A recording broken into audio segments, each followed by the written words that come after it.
World Barista Competition is a competition for baristas, obviously,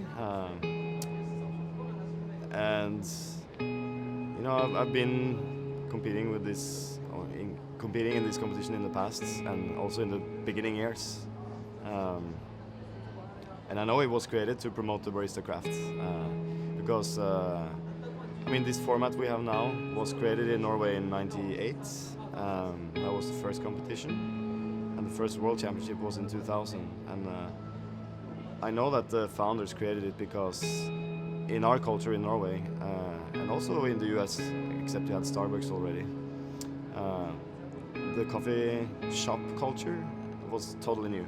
It started in '96 in Norway, and then '98 we had this competition, and we really wanted to make a craft out of being a barista. Like, we wanted the barista to gain respect and to make people understand that the person making the coffee is crucial to the cup quality. Coffee is not just coffee anymore, and so on. And yeah, it was a good strategy, I think. They have succeeded for sure, because now everyone knows what a barista is. Actually, in Norway there was a survey where people were asked what profession they would rather have. And you know, before '98 or even 2000, nobody even knew what a barista was. And I don't remember the year, but one of these previous years, barista was on that list, which is kind of unique, I think. So the competition is obviously a selection process for crowning a superhero that will be changed every year, and that superhero is the World Barista Champion.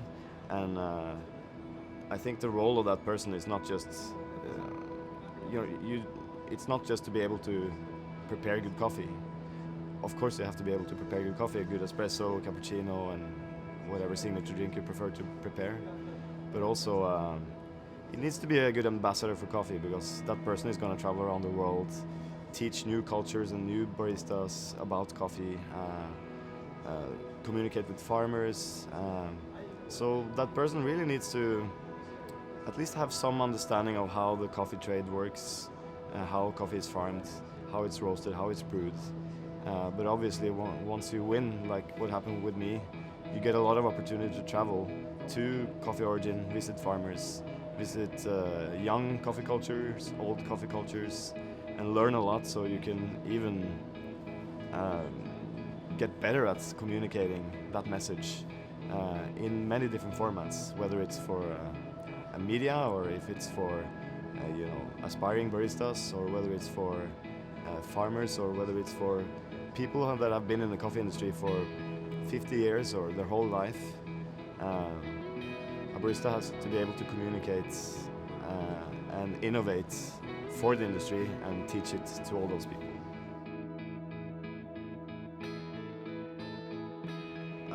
Well, after I won the championship, actually the first year, nobody really contacted me to do anything, and I was a little worried, like, is this it, you know? I just went back to normal. But the following year, before the next competition, I got a lot of requests to train baristas, obviously, and how to compete. So that was sort of the start of it for me, and I got more and more interested in getting into the bottom of why coffee quality is what it is, and what sort of what makes a good cup of coffee good, and what makes a bad cup of coffee bad. And I realized that, you know, as a barista, I'm only covering a part of it. I really need to learn about farming practices, roasting, and everything. So I sort of led myself into that direction. I started saying more and more no to training baristas, because I've had done that personally for many years.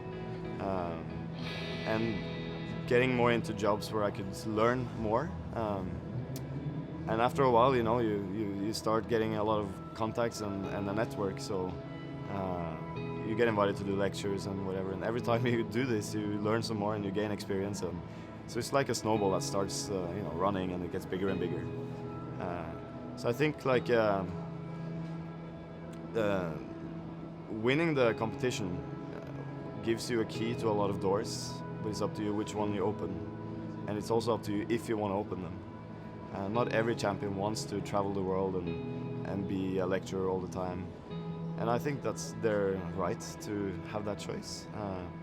Of course, the first year you have to sort of represent and do a little bit of things like that you just enjoy your title and so on. But afterwards, I think it becomes more and more important to be a role model in the industry. And I learned this the hard way.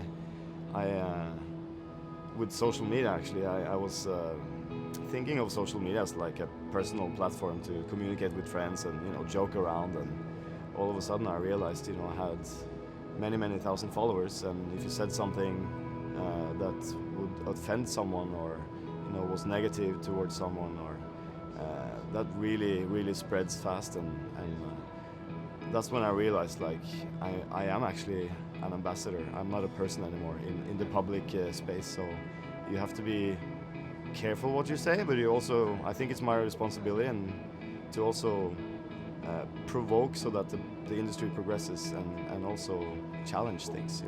Not just be positive to everything and go about on a cloud in the sky. You have to also get the truth out, and the truth sometimes is painful, but it helps people investigate and progress, I think.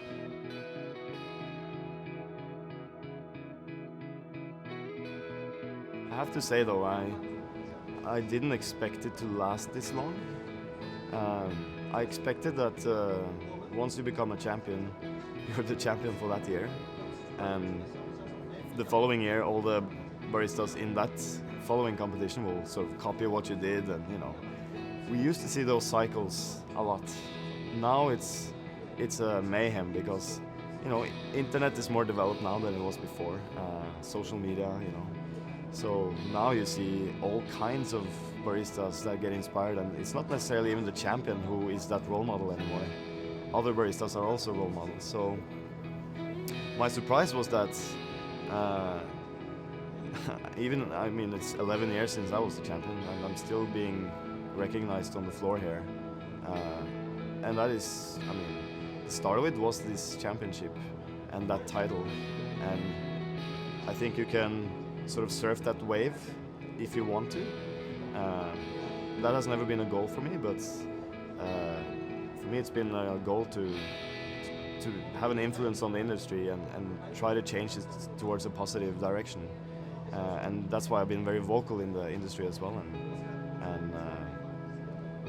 I'm just still surprised that the actual baristas follow me, because I feel like Rick Reinhardt said in the symposium a couple of days ago, he's old, so baristas don't talk to him, and I'm getting older, and I feel kind of the same way, but I'm honored and humbled that, young baristas that they were probably in school even when I was the champion, they can recognize you on the floor, and I think that's a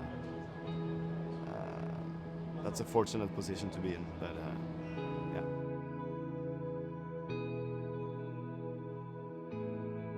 Very good example is, I think it was 2 or 3 years ago, the championship in Melbourne. Matt Perger used what the whole industry considered an old designed bag grinder for shops, and he used it for his espresso, and he came second. He was very close to winning that year, but before that performance I had never seen that grinder anywhere, and if you go to any coffee shop around the world now, they all have that grinder, and that's 1 or 2 years ago he did it, so I think that's how influential it can be. And the manufacturer of this grinder is not even able to deliver it fast enough because they don't actually manufacture the burrs that are making this the exceptional grinder that it is. And they were about to phase it out because they want to make their own burrs. That's what they specialize in. But now they're not able to phase it out at all because the demand is so high. So that's sort of one of the most extreme things that I've seen in my career in terms of how a barista can influence a whole industry. I think also what the barista competition has really helped influence is the use of single origin espresso, and that the focus is actually on the farm and the farmer and the variety itself.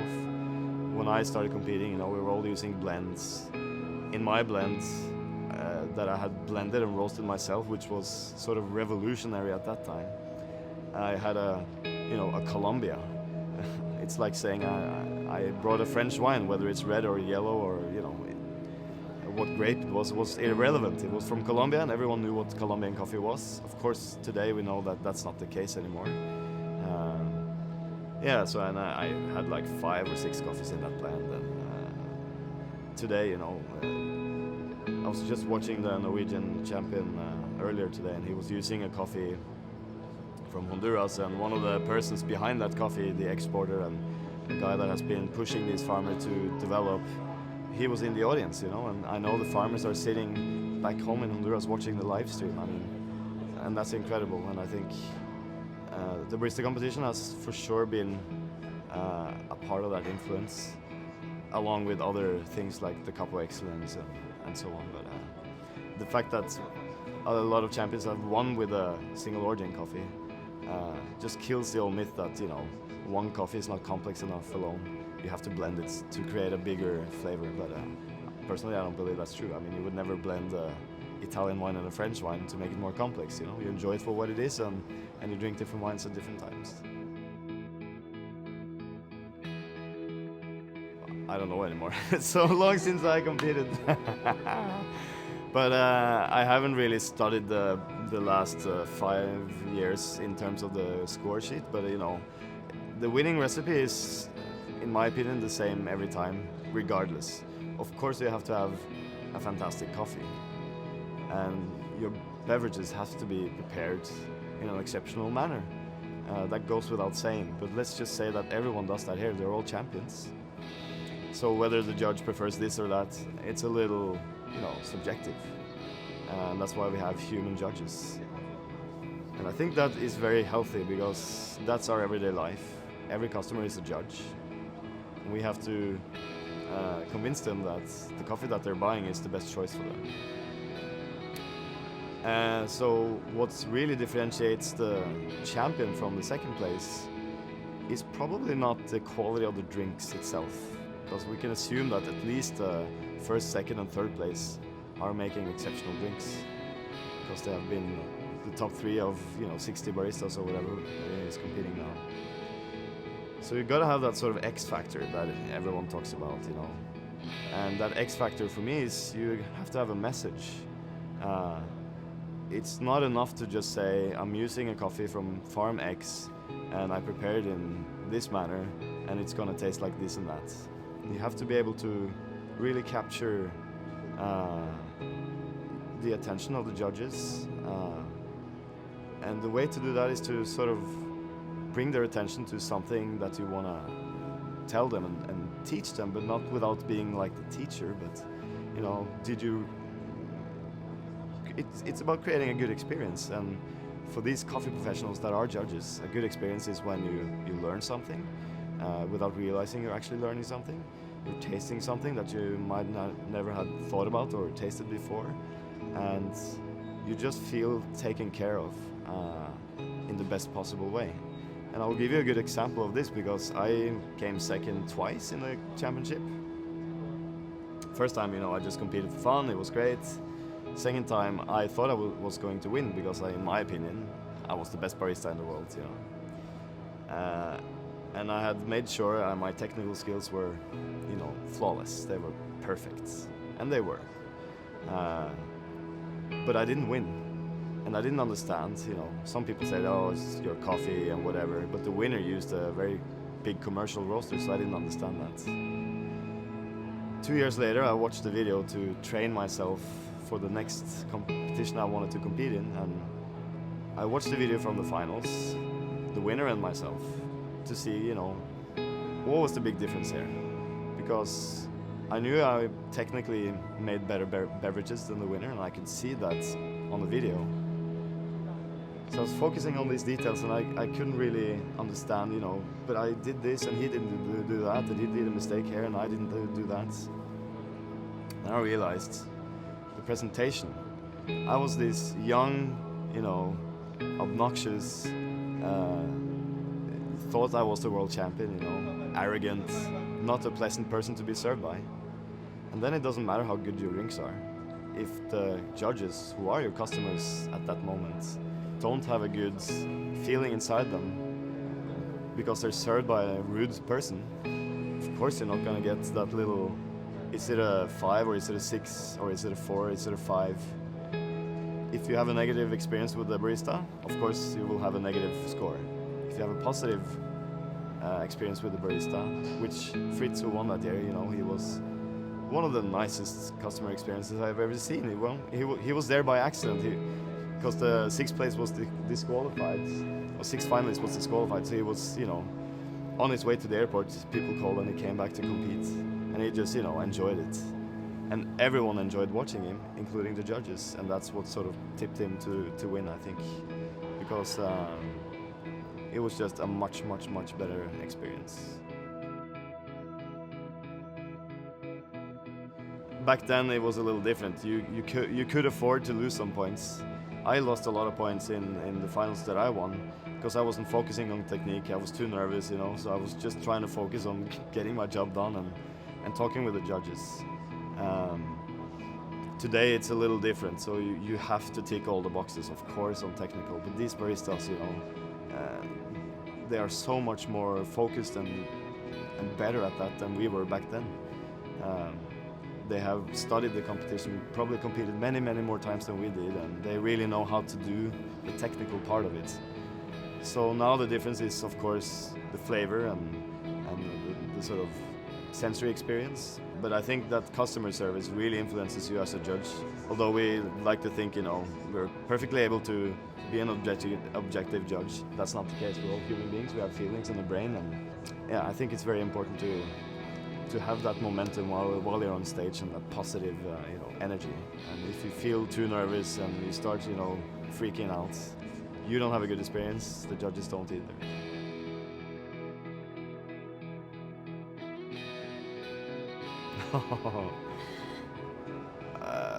I would say that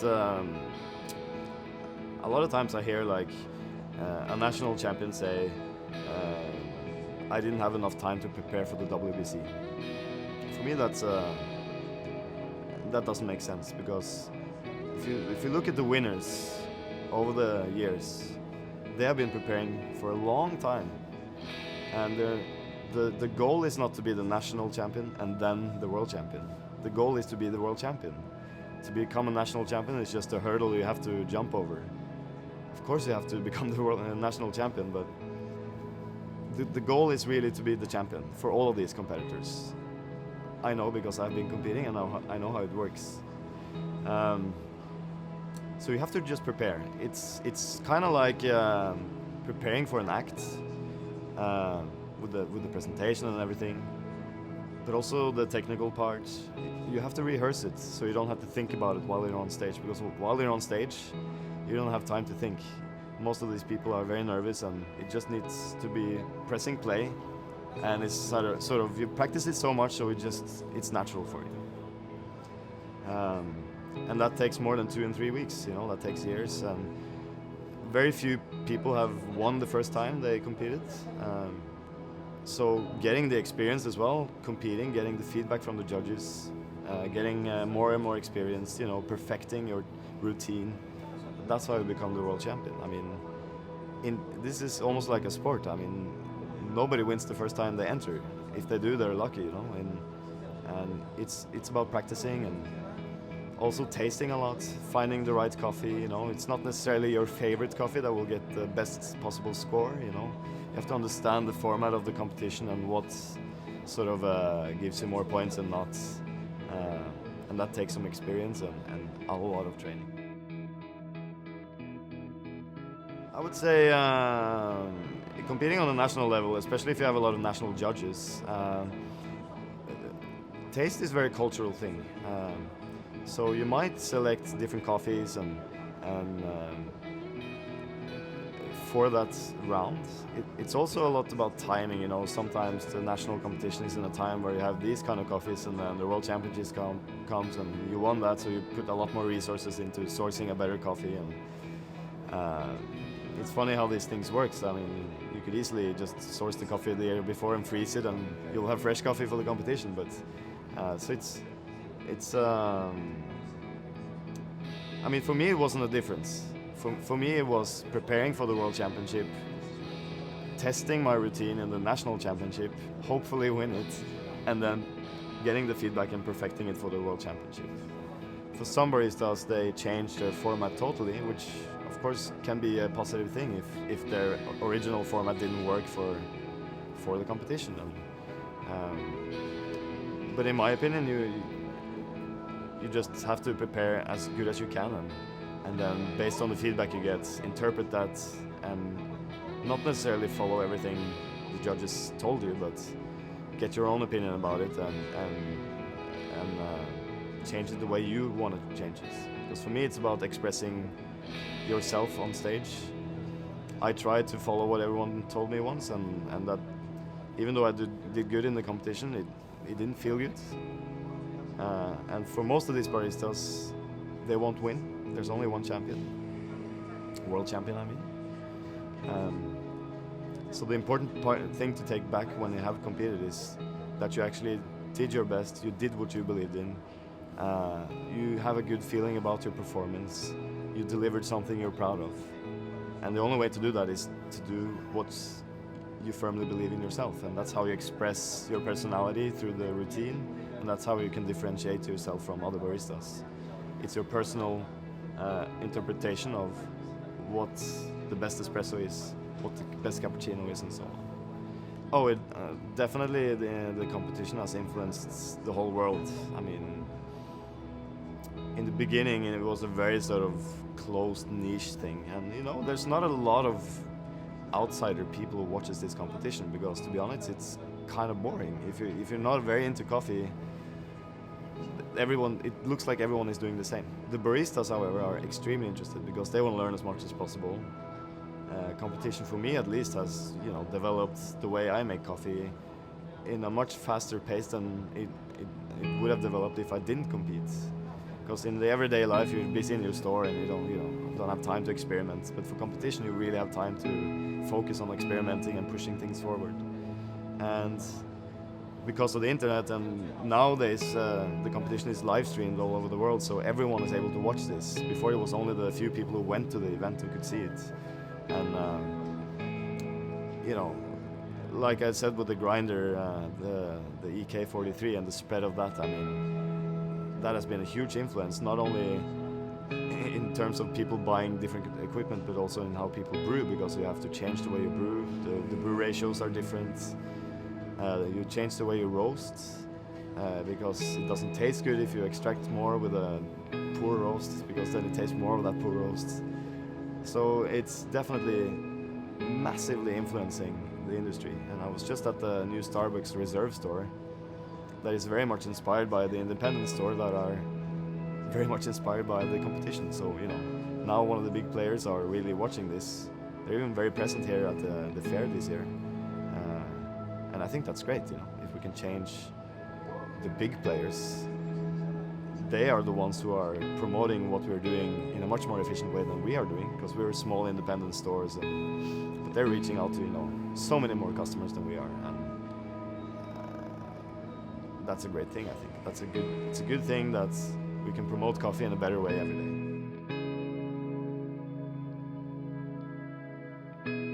I think you have subtle changes every year in rules and stuff, and some rules are more important than others, and politics change. Next year everyone has to use the same grinder, which is fantastic, I think. It might become a little tired, the format. I personally don't watch every single competitor anymore like I used to, but I'm also in a different work position now. I'm not a barista anymore, I would say. I maybe work one day a year as a barista, if not even that. But I'd like to see it become more complex, actually. Like, personally, I'd like to see that all these competitions that we have created, whether it's the Latte Art, the Brewers Cup, Coffee and Good Spirits, Barista competition, I'm not able to follow everyone, but it would be great to see that the champion was the best in total out of all these competitions. So they had to compete in all these kind of things, because as a barista, you have to do all of these things. Maybe not the Coffee and Good Spirits. I mean, personally, we don't serve alcohol in our store, but didn't necessarily have to be alcohol in it. It could just be like a signature element, a latte art element, a filter coffee element, or a hand-brewed coffee element, a cupping element, and the overall winner would be the champion. I mean, that would be fantastic. And I think that's an idea that could be interesting, because every year we have, is it 5 or 6 competitions? So there's 5 or 6 champions every year, and there's a lot of champions now. Of course, the industry are still, loving the champions and bringing them overseas, and people are doing lectures, and that's fantastic. But we might not see, I don't know, but we might come to a point where there's too many champions, so they're not lucrative anymore. So it can become a biannual thing, or I don't know. I think it's at least healthy to think about how it can change. The baristas are definitely changing what they're doing every year. I mean, you see they're brewing very differently now than 3 years ago. So that itself, the content of it is changing, but it's subtle things that you have to be a professional to be able to understand it,